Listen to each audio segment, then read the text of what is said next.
Can we get a scoop? Well, not ready to officially announce yet, but Katie, it is true that just to remind your listeners that what we have in Illinois is we're looking forward to a very robust election season, and it's almost upon us. Because remember, we shortened the primary period, so we made it only February. Yes. We did that for Barack last time. So our primary for the 2010 elections is exactly 1 year from this weekend. 1 year from now. So the season is starting, and as I learned from watching Barack when he first ran for U.S. Senate, and nobody knew him outside of his district, he had to build a grassroots base and a grassroots campaign. You have to start early to do that.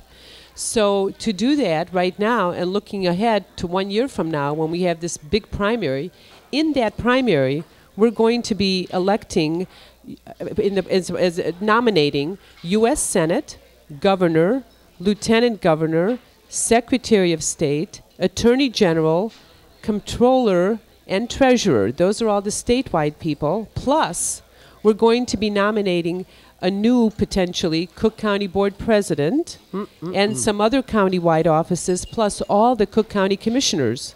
So it's going to be a big election season with a lot of people running, and I'm looking ahead to that primary and putting together a campaign, possibly. We'll see what the movement is and who's running for what. My passion is to be Attorney General, only if Lisa runs for something else. That's what for 30 years, I've been the advocate for the people. That's what that office is. I would be very excited about that. Not ready to announce yet, but am looking at it, building a grassroots base. People who want to sign on, please come on my website because, man, this is all about building bridges and building contacts and relationships. So you will be, no matter what, you'll be running for a statewide office, probably. Well, I'm looking ahead to that, and we'll see if there's possibilities to do that. Now, I know that the former governor won on the basis of his vote from the south part of the state, not the Chicago vote when he won. Also, Obama, when he ran for Senate, garnered quite a bit of support in the rest of the state of Illinois. And as the commercial used to say, just outside Chicago, there's a place called Illinois.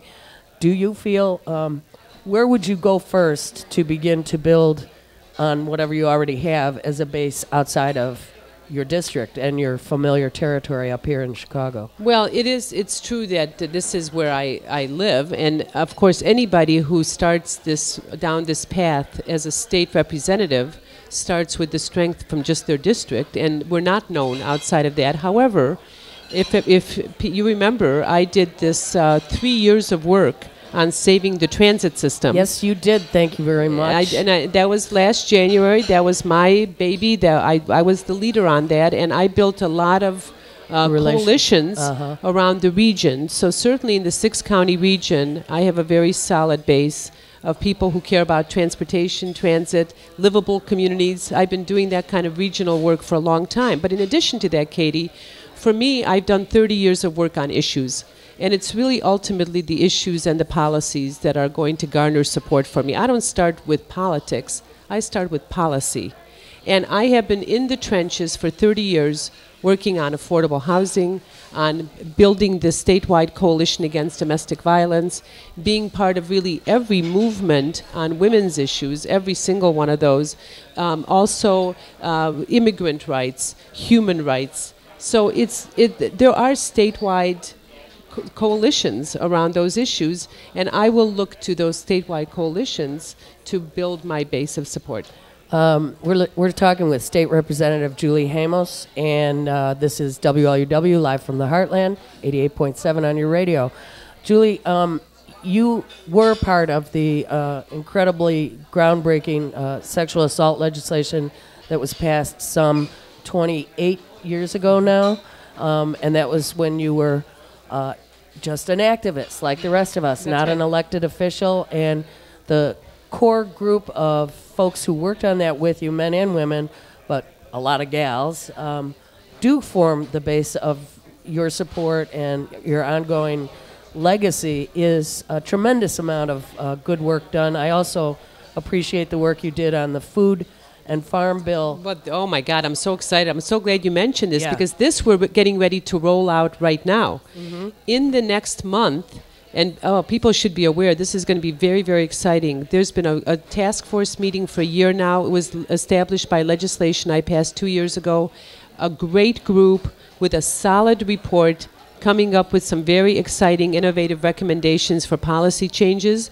And this spring, we're going to put forward some of those policy changes, and we're starting down that road of building a local food economy with healthy, fresh foods for Illinois. And it's really exciting work. That's another statewide movement that I'm proud to be part of. I'm really, really grateful for your attention to it, and because, of course, a lot of leaders of that do come from this neck of the woods, and listeners to this show are familiar with Debbie Hillman and others who are the backbone of keeping that movement alive. So, Julie Hamos, thank you so much for getting up early today. Of course, anytime.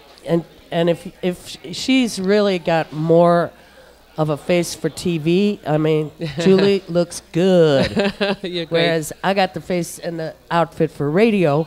And so good luck in whatever choices you're making in the near future. And we look forward to hearing every bit of it along the way and reporting back to us on how these issues pan out. And once again, let's say that the website that you're inviting people to respond to, it's interactive, folks. So this is for you, voters. What issues should be tackled first, and what new sources? How do we get the revenues? Right. Because we are a state in deficit. And one of the options is we shouldn't do it this year. It's a bad economy. We shouldn't raise any taxes. But I think if we're going to raise some taxes, let's look at what's possible. Yeah. Which ones haven't already been raised? So that's at www.juliehamos.org, and that's JuliehAmos. And we are in the process of converting, so it might be a day before it's all completely up. But I really invite people to join me. Thank you. Thanks, Katie. Great to see you. Thank you so much. Let's hear it for State Rep Julie Hamos, our state rep. Thank you very much. We'll be right back after a short musical break with Christopher Shaw and Bob Quellos.